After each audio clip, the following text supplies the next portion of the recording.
Y a-t-il quelqu'un qui acclame très bien le Seigneur?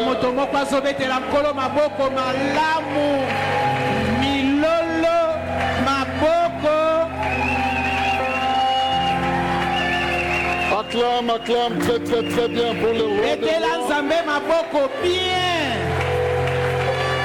Le roi des rois, le Seigneur des seigneurs.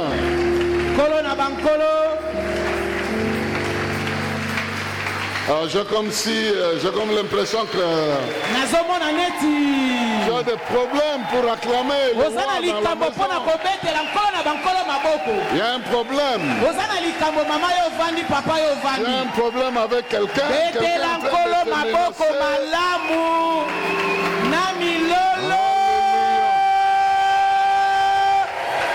La gloire est à lui, l'honneur est à lui.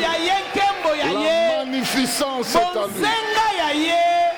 Veuillez vous asseoir, que Dieu vous bénisse. Nous sommes dans la joie de nous retrouver au mois de mars. C'est un mois de roulement. Dieu va rouler ton opprobre. Il va enlever ça.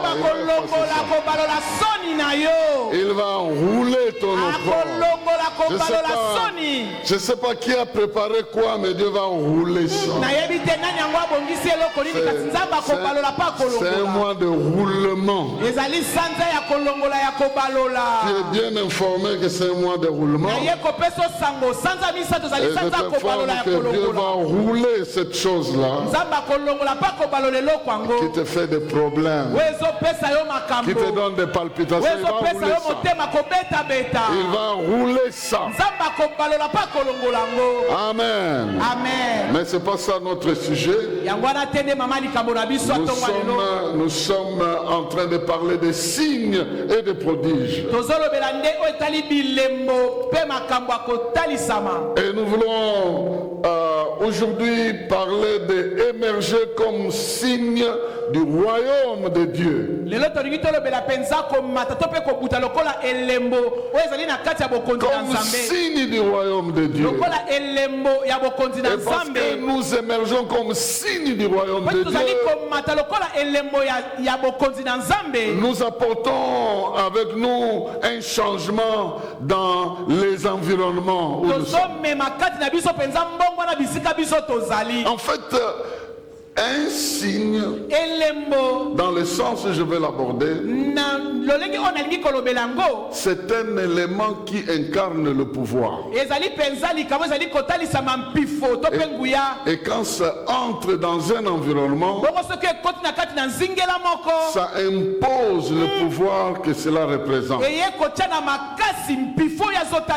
Je vous donne un simple exemple. Dès lors qu'un motard de la présidence entre sur le boulevard, il est un signe qui représente un chef. Dès qu'il entre sur le boulevard, regardez comment tous les véhicules respectent. Je ne sais pas si vous comprenez. Comment tous les véhicules libèrent. Il n'est pas le chef. Il n'est pas dans le véhicule du chef, mais il le représente et il incarne son pouvoir. Et dès qu'il entre, j'ai même vu quelqu'un qu'on a arrêté parce qu'il a quitté en retard la chaussée. Et moi je suis venu te dire que tu es un signe du royaume. Donc dès que tu te présentes à un endroit, même si tu ne le sais pas, tu es en train d'imposer un pouvoir là où tu es. En fait, j'ai fini le message. C'est ça le fond du message. Dès que tu entres dans un environnement, même si tu ne te rends pas compte de ça, mais parce que tu représentes le royaume, tu imposes son pouvoir dans l'environnement. Nous avons quelques textes que nous voulons lire. Le premier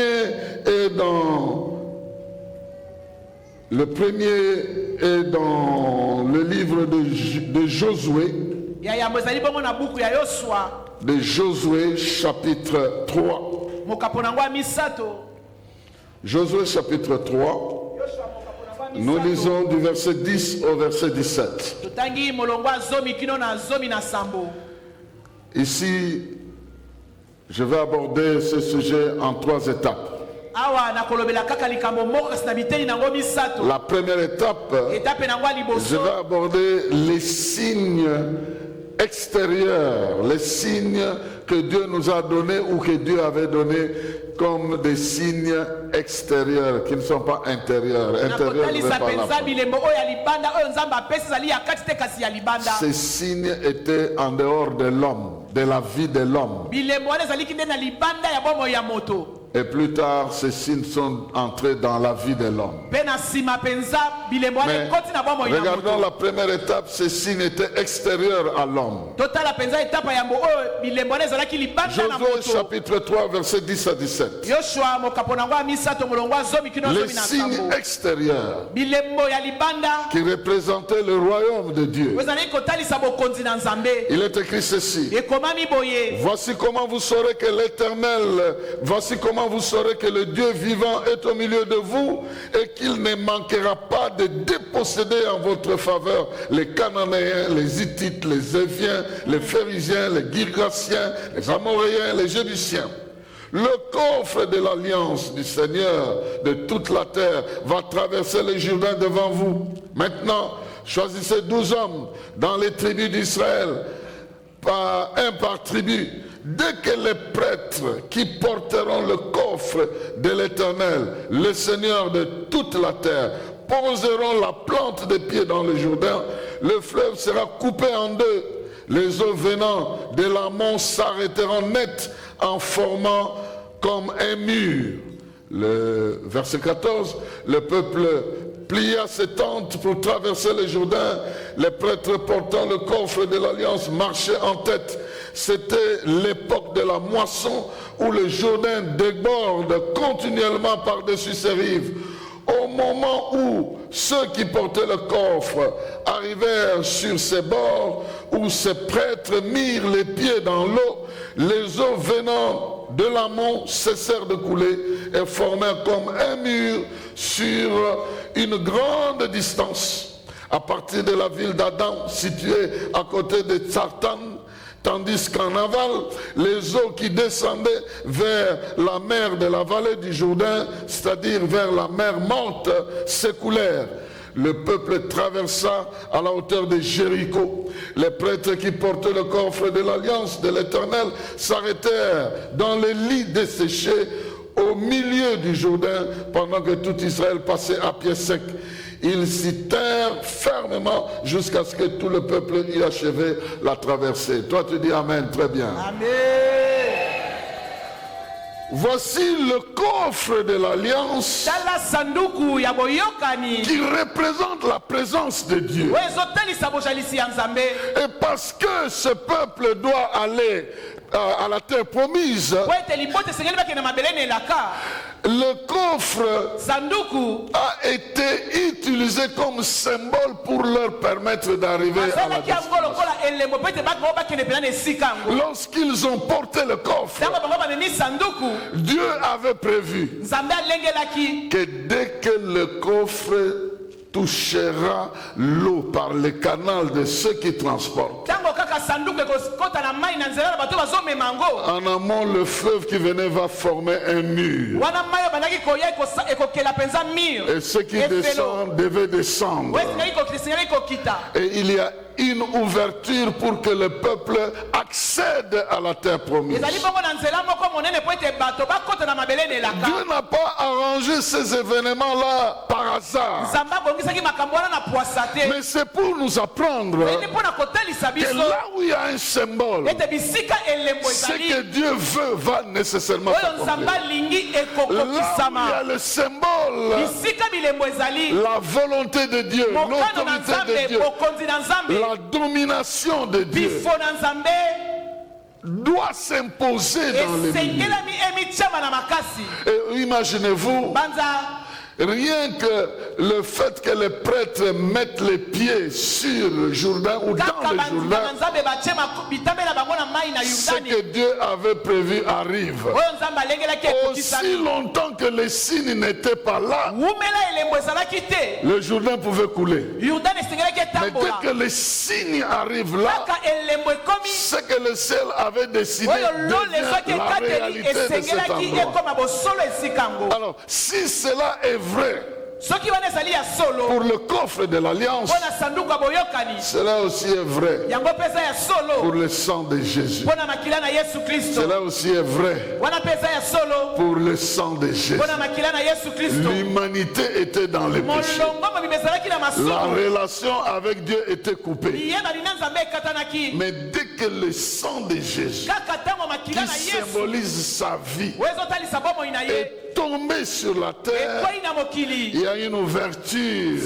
L'accès vers le trône était dégagé. Nous pouvons aller et revenir au nom de Jésus-Christ, parce que son sang a ouvert la barrière qui nous empêchait d'entrer en communion avec Dieu. Je ne sais pas si vous vous rendez compte de l'importance. Aussi longtemps que ce sang n'était pas tombé, nous avions une barrière. Mais dès que le sang est tombé, cette barrière a été enlevée. Et je bénis Dieu qui a envoyé son fils. De Dieu qu'il était, il est devenu un être humain. Et dès que la parole a été faite chair, la divinité est entrée dans l'humanité. L'humanité a reçu la possibilité de communier avec le divin. Peut-être que c'est un peu flou pour toi, mais nous allons expliquer ça plus tard. Donc ici, nous comprenons que ce signe est extérieur. Il était transporté par les gens. Et dès qu'il était sur le Jourdain, ce que Dieu a prévu est arrivé. Le Jourdain s'est ouvert. Moi, je sais qu'il y a des barrières de ta vie qui vont s'ouvrir. Des barrières qui t'empêchaient d'accéder là où Dieu a prévu. Ça va s'ouvrir. Dieu va rouler cela.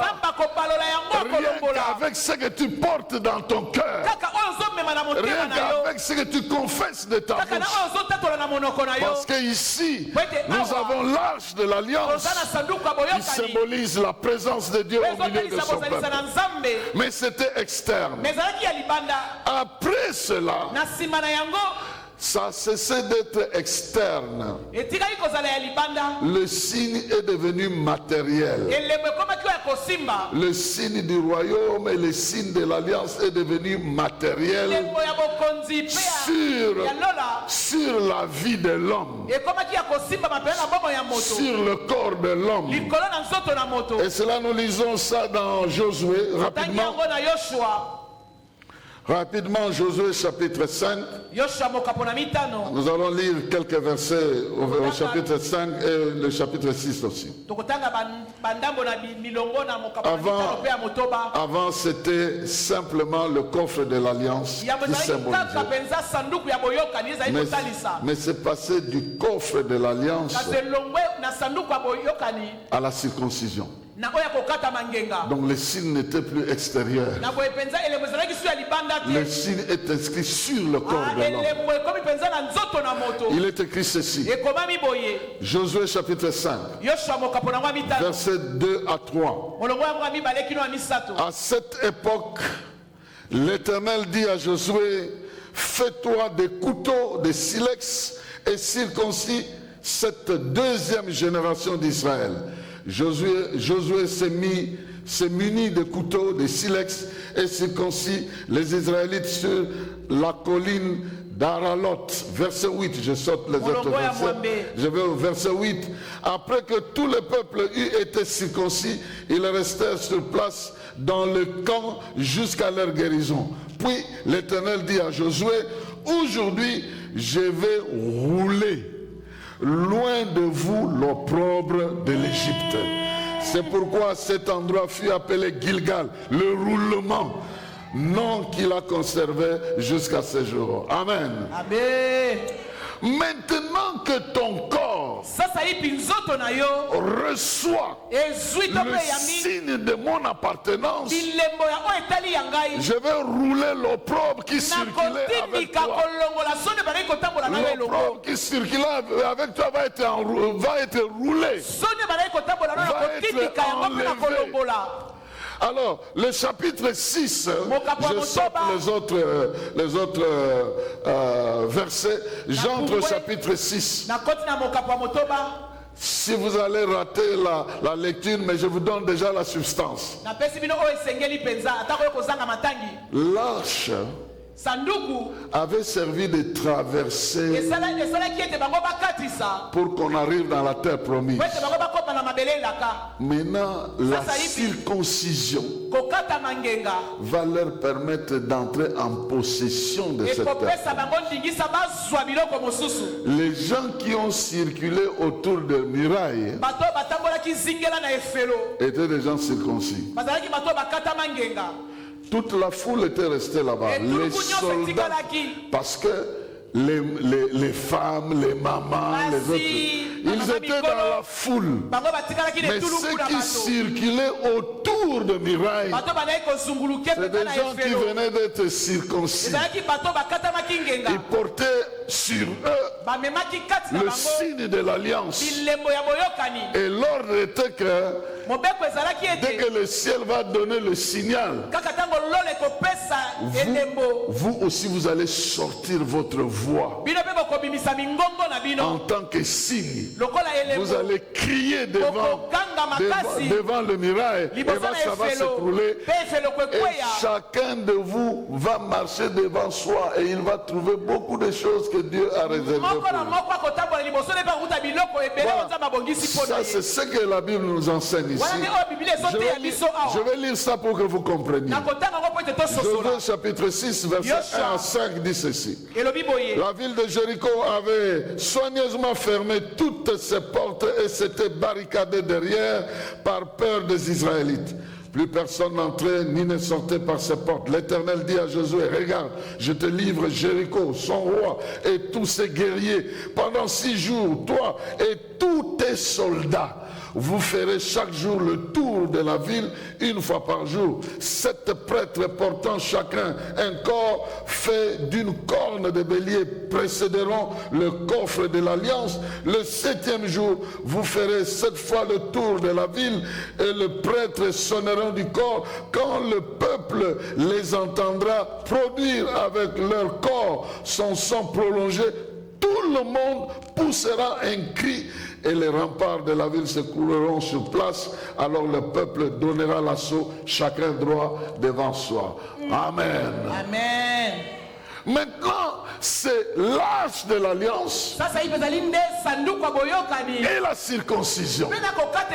L'arche brise les frontières, les barrières, mais la circoncision donne la possibilité d'entrer en possession de ce qui a été prévu. Bien-aimé dans le Seigneur, c'est un deuxième signe que Dieu a donné à Abraham. Il lui a donné ce signe pour être héritier. Et plus loin, Paul est en train d'expliquer ça. Nous n'allons pas lire, si vous pouvez lire chez vous, dans Romains chapitre 2, le verset 28. Paul est en train de dire qu'aujourd'hui, les vrais circoncis, ce ne sont pas ceux qui sont circoncis de la chair, mais ceux qui sont circoncis de l'esprit. L'esprit a enlevé tout ce qui est inutile et nous a donné la connexion avec Dieu. Donc la circoncision permettait d'entrer en possession matériellement à ce que Dieu avait prévu. Pendant que l'arche de l'alliance servait à briser les barrières, la circoncision permet de marcher et de prendre possession de cette terre-là. Et toi, tu es privilégié. Toi, tu es privilégié. Parce que tu n'as pas l'arche de l'alliance à côté de toi. Tu as Jésus à côté de toi. Tu n'as pas une circoncision physique sur ton corps. Tu as le Saint-Esprit vivant en toi. Donc tu es un signe particulier. Dans ce monde ici, tu deviens un signe particulier. De la même manière que les anciens signes ont donné accès à la possession de la terre, toi tu es dans la nouvelle alliance, tu es un nouveau signe. Et voici ce que le Seigneur nous apprend. Luc chapitre 10. Donc nous sommes les signes du royaume, portant en nous la divinité, l'Esprit de Dieu, non pas la lettre qui meurt, non pas une loi écrite sur des tables, mais l'Esprit de Dieu vivant qui agit en nous. Et j'aimerais dire à quelqu'un, si l'arche était capable de bloquer le Jourdain, l'Esprit de Dieu en toi est capable de bloquer tout plan de l'adversaire qui s'élèverait contre toi ou contre ceux qui t'appartiennent. Luc chapitre 10. On a deux textes qu'on va lire dans Luc. Luc chapitre 10, verset 1 à 9. Et un autre, Luc chapitre 19, verset 1 à 10. Ces deux textes-là. Le premier, il est Luc chapitre 10, verset 1 à 9. Vous connaissez ce texte ici. Après cela, le Seigneur choisit encore 72 autres disciples et les envoya 2 à 2 pour les précéder dans toutes les villes et les localités où ils devaient se rendre. Il leur dit, la moisson est abondante, mais les ouvriers peu nombreux. Priez donc le Seigneur à qui appartient la moisson d'envoyer des ouvriers pour moissonner. Allez, je vous envoie comme des agneaux au milieu de loups. N'emportez ni bourse, ni sac de voyage, ni sandales, et ne vous attardez pas en chemin pour saluer des gens. Lorsque vous entrerez dans une maison, dites d'abord que la paix soit sur cette maison. Si un homme de pays habite, votre paix reposera sur lui. Si ce n'est pas le cas, elle reviendra à vous. Restez dans cette maison-là, prenez la nourriture et la boisson que l'on vous donnera, car l'ouvrier mérite son salaire. Ne passez pas d'une maison à l'autre pour demander l'hospitalité. Dans toute ville où vous irez, et là où on vous accueillera, mangez ce qu'on vous offrira, guérissez les malades qui s'y trouveront, dites aux gens, le royaume est proche de vous. Amen. Amen. C'est la même image que nous avons ici. De la même manière que l'arche, en touchant les eaux du fleuve, a séparé le fleuve, que les disciples, en entrant dans la maison de quelqu'un, séparent cette personne du malheur et les connectent au bonheur que le royaume de Dieu. Ce plan-là n'a jamais échoué. Ce plan-là n'est jamais terminé.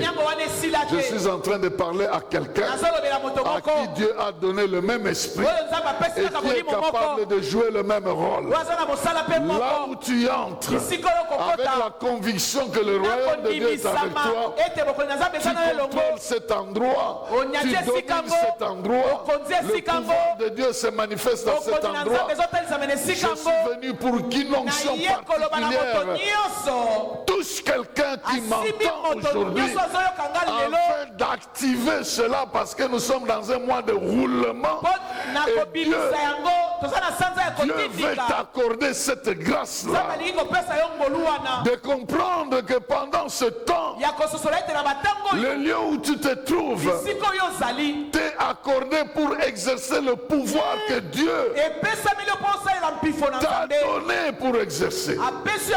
Et là où vous entrez, dominé par votre paix. Nous sommes en République démocratique du Congo. Nous sommes en train d'entrer dans le mois de mars. Le mois de mars reçoit notre paix. D'abord, il ne peut pas nous refuser parce qu'il est là et nous entrons. Chaque jour nous allons consommer chaque jour.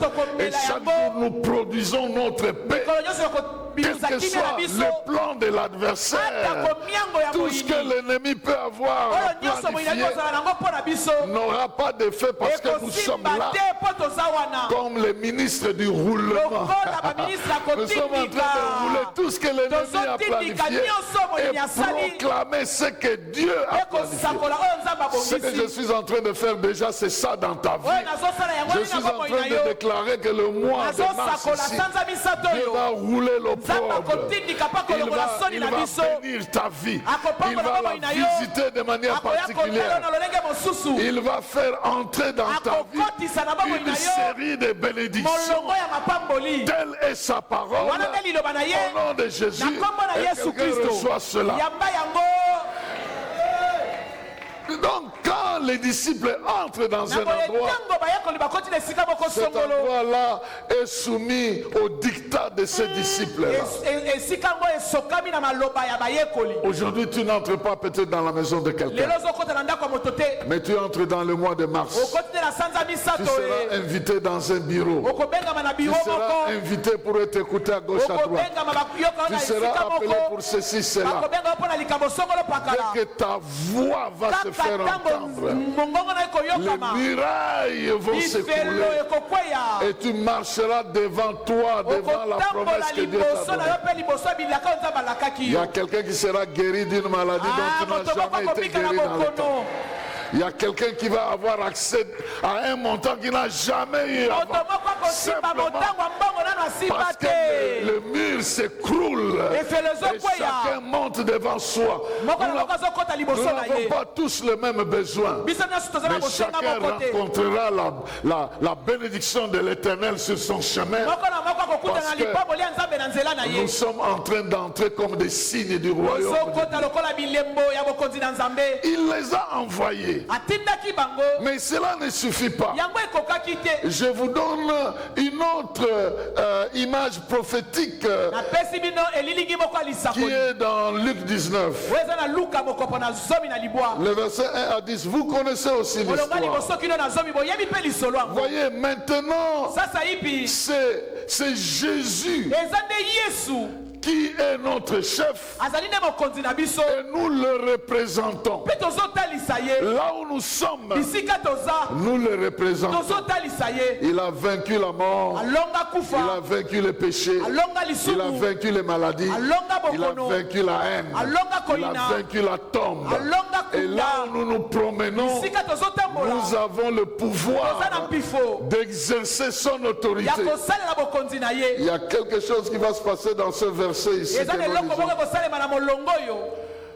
Je prie que Dieu te donne la capacité non seulement de comprendre, mais de vivre ça. Il est dit ceci. Jésus entra dans la ville de Jéricho et la traversa. Il y avait là un homme nommé Zachée. Il était chef de collecteur d'impôts et riche. Il cherchait à voir qui était Jésus, mais il ne pouvait pas à cause de la foule, car il était petit. Alors il courut en avant et grimpa sur un sycomore pour voir Jésus qui devait passer par là. Lorsque Jésus fut parvenu à l'endroit, il leva les yeux et l'interpella. Zachée, dépêche-toi de descendre, car c'est chez toi que je dois aller loger aujourd'hui. Zachée se dépêcha de descendre et reçut Jésus avec joie. Quand les gens virent cela, il y eut un murmure d'indignation. Ils disaient, mais voilà qu'il va loger chez ce pécheur.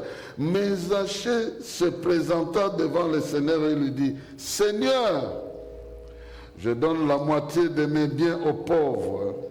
Et si j'avais pris trop d'argent à quelqu'un, je lui rends 4 fois plus.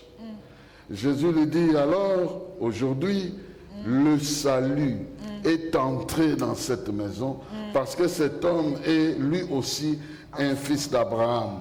Car le Fils de l'homme est venu chercher et sauver ce qui était perdu. Amen. Ça, c'est ce qui est arrivé chez Zachée. Mais ce qui va arriver ici, c'est que Dieu va entrer dans le cœur de ceux qui ont volé pour retourner ce qu'ils ont.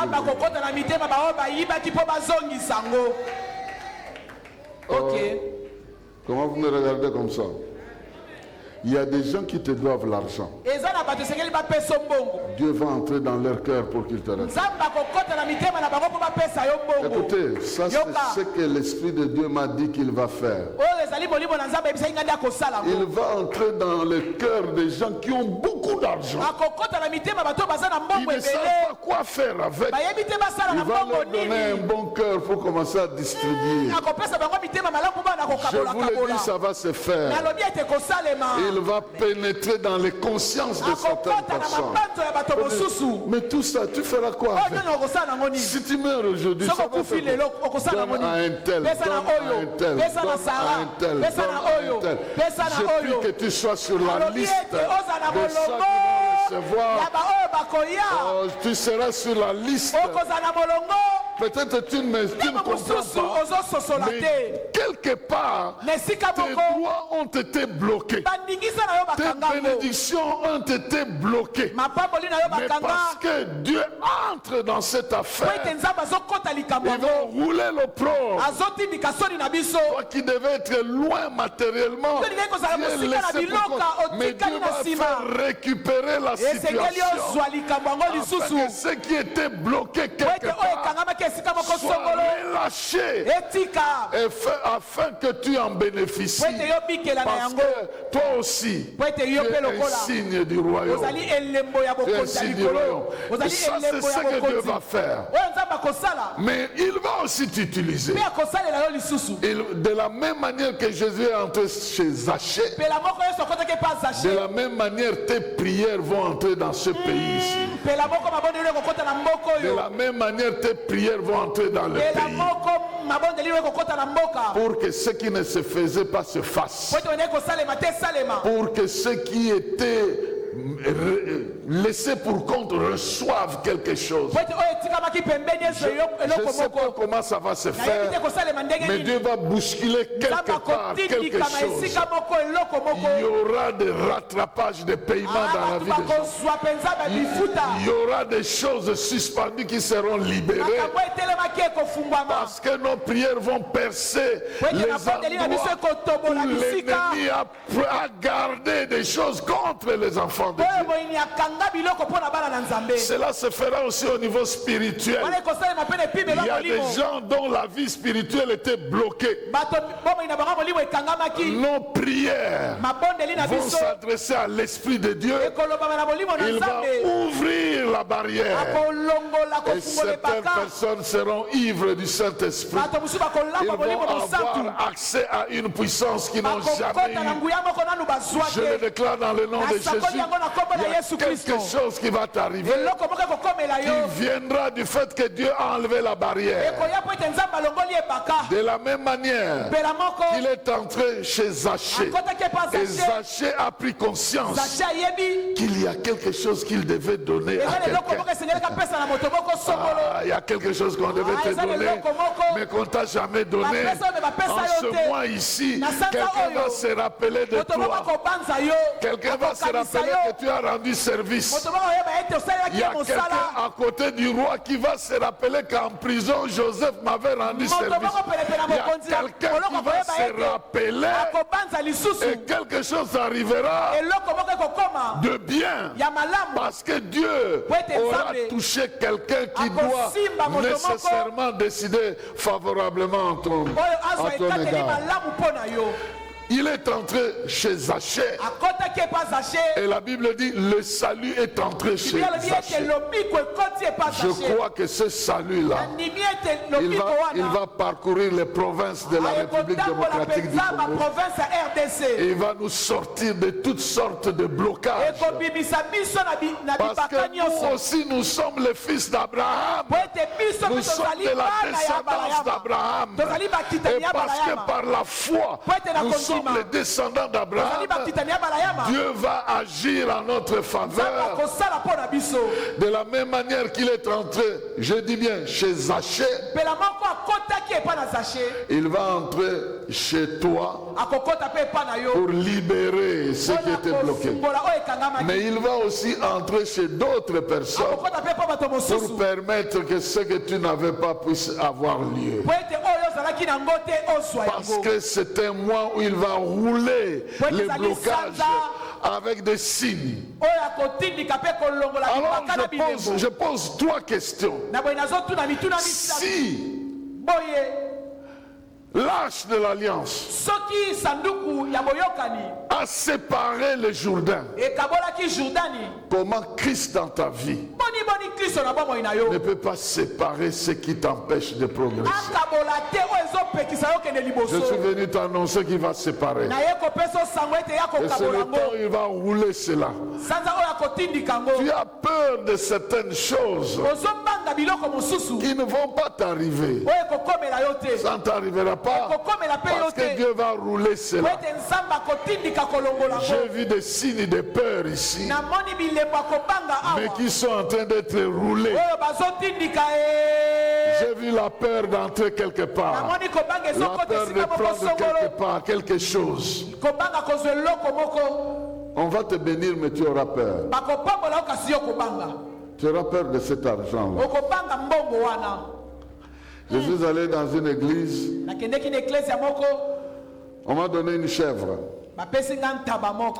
Il y avait le chiffre 11 sur le chèvre.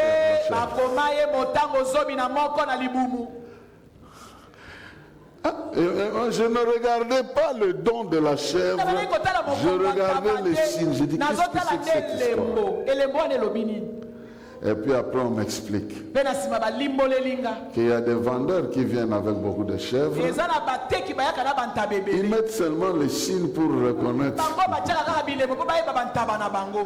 La peur peut te faire perdre quelque chose.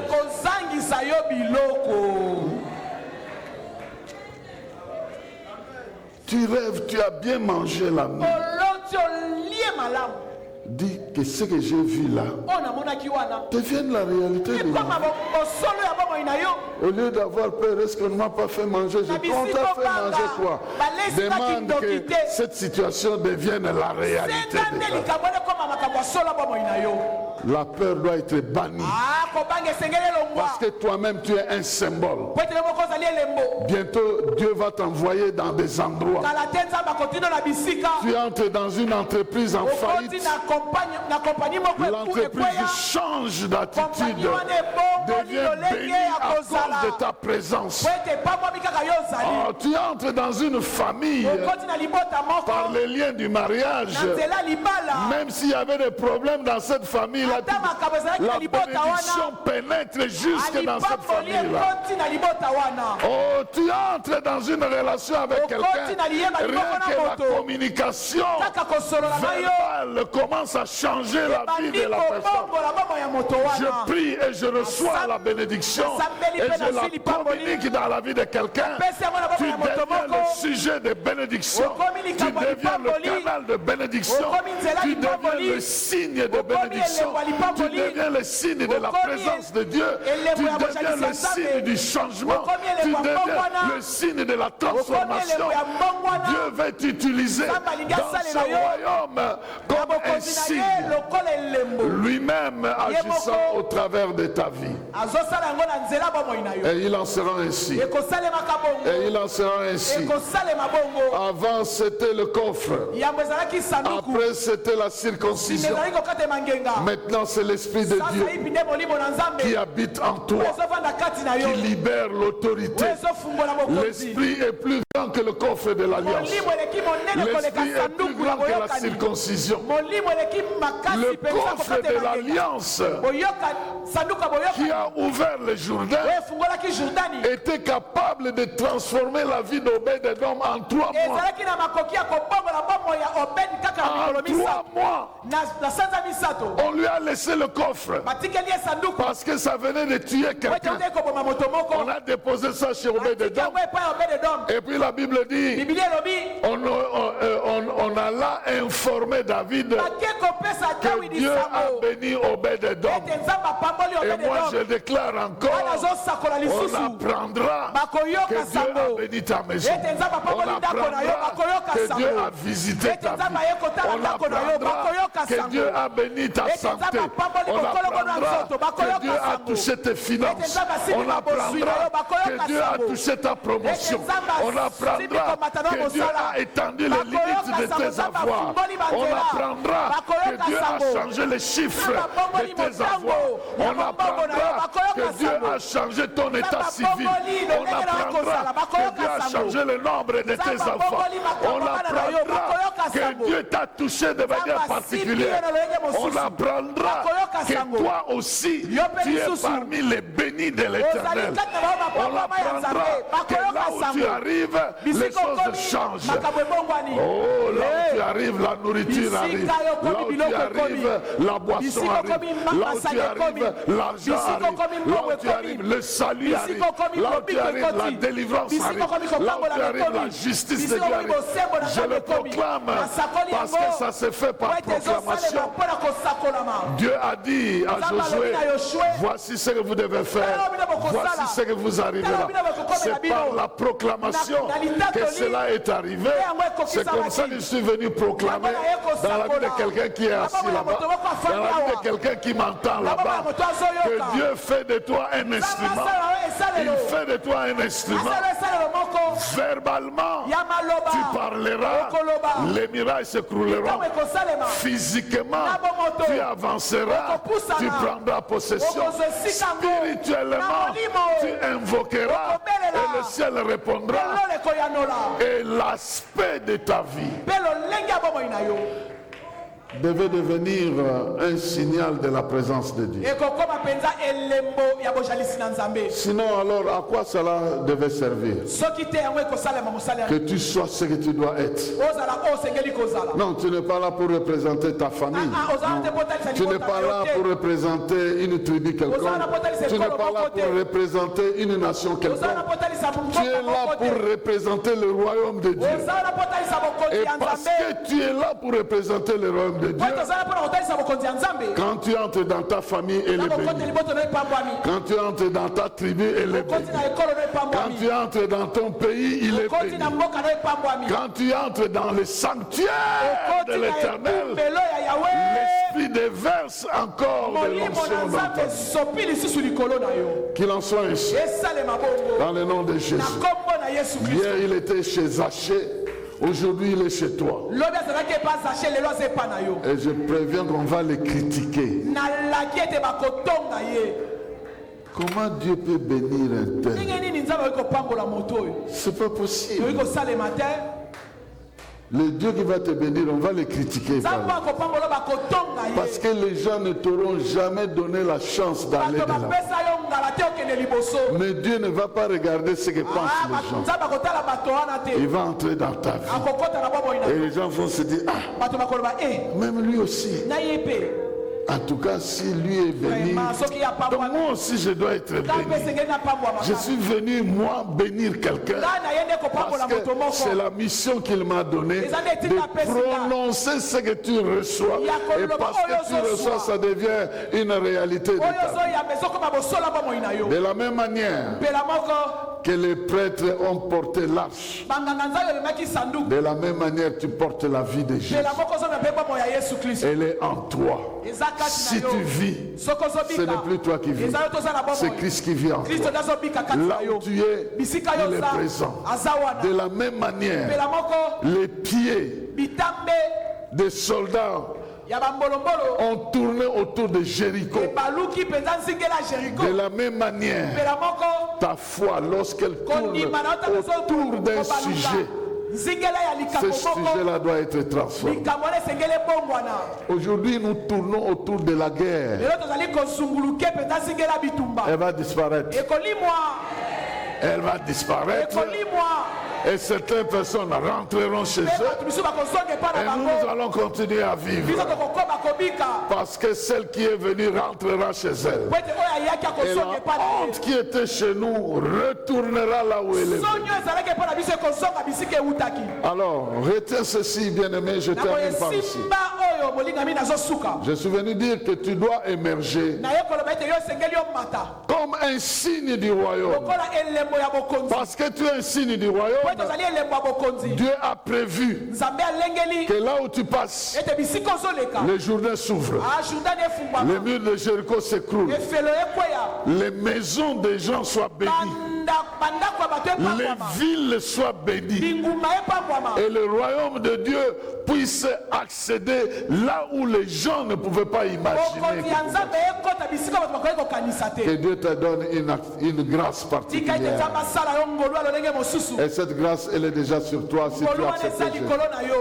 Mais si tu es là, tu n'as jamais accepté Jésus, alors tu es un peu à côté. Je vais te donner l'occasion de dire: Jésus, je ne veux pas entendre parler de toi, mais je veux vivre avec toi.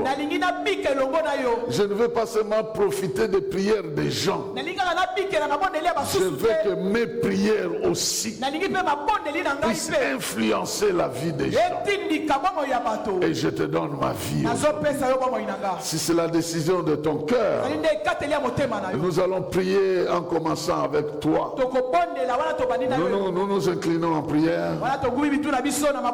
Mais toi, tu te tiens debout. Tout le monde, inclinez-vous dans la prière.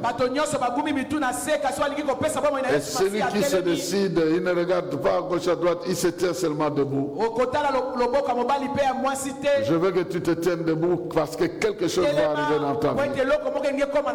Dieu va rouler le malheur de ta vie. Les liens de famille vont être roulés dans ta vie. Je vais te voir debout. Où est-ce que tu es? Tu te lèves calmement. Tu te lèves et je prie pour toi. J'ai fait une telle prière en 1979. Et puis depuis ce temps-là, Dieu ne m'a jamais laissé. Il me suit et il me conduit sur le chemin qu'il a préparé pour moi. Je ne te vois pas debout, tu es là. Oui, oui, lève-toi, oui, je t'encourage. Oui, il y a des gens qui se lèvent, ne les regardez pas, levez-vous simplement. La vie dépend de toi-même, tu es né seul, tu mourras seul, tu seras jugé seul. C'est ta vie qui compte. Et je te promets, la prière que tu vas faire aujourd'hui va nécessairement transformer le cours de ta vie. Parce que si Jésus intervient pour toi, toutes les autres barrières vont céder. Alors toi qui es debout, tu fais cette prière avec moi. Tu dis: Seigneur Jésus, tu répètes ça dans ton cœur: Seigneur Jésus, je me présente devant toi. Je te confie ma vie. Il y a plusieurs choses qui m'arrivent que je ne sais même pas contrôler. Je ne sais même pas ce qui va m'arriver demain. Alors je te confie ma vie. Que tu deviennes mon Seigneur, le chef de ma vie. Sauve-moi de tous les liens, de toutes les barrières, de toutes les malédictions, de tous les pièges que l'ennemi a semés dans ma vie, de tous les liens que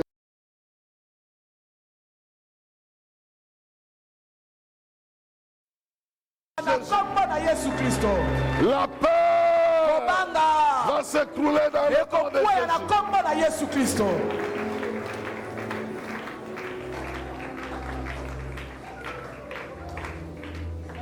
Maintenant, il y a l'Esprit de Dieu qui veut te donner aussi des qualités spirituelles. Des qualités spirituelles. J'entends les gens dire, ah, lui aussi parle en langue. Elle aussi peut prophétiser. Il y a quelqu'un qui est en train de recevoir cette grâce. Cette grâce. Cette grâce. Cette grâce.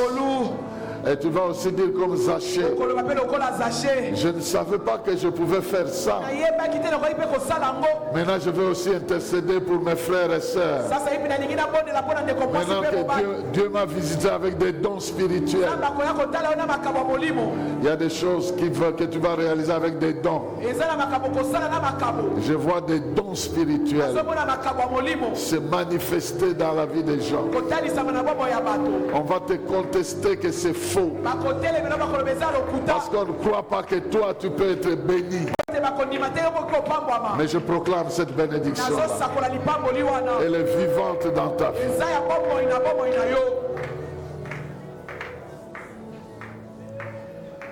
Merci Seigneur.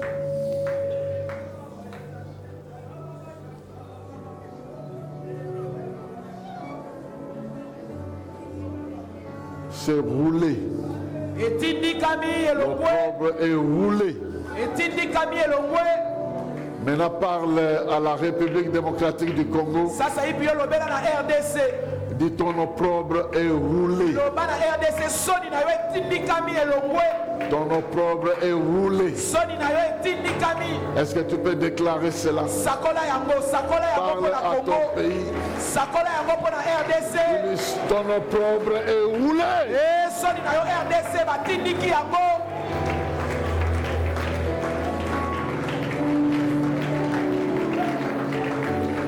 Lance ce cri-là.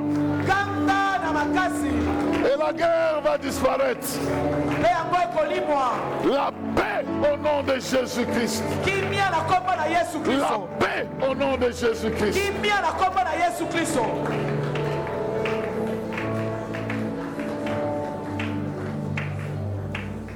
Et nous allons terminer avec ce cri. Nous allons dire RDC, paix sur toi au nom de Jésus. Quand je vais vous donner le signal, nous allons lancer ce cri-là comme les Israélites avaient lancé devant Jéricho. Nous allons le faire 3 fois. Et puis nous allons acclamer le Seigneur. Nous allons déclarer RDC, paix sur toi au nom de Jésus. Nous y allons. 1. RDC, qu'il en soit ainsi, qu'il en soit ainsi, qu'il en soit ainsi. 2. RDC, il en sera ainsi. Et Dieu met des dispositions pour que partout où la paix doit s'imposer, elle va s'imposer. Maintenant nous allons crier plus fort et après nous allons faire des cris de joie et des acclamations. 1, 2, 3. RDC,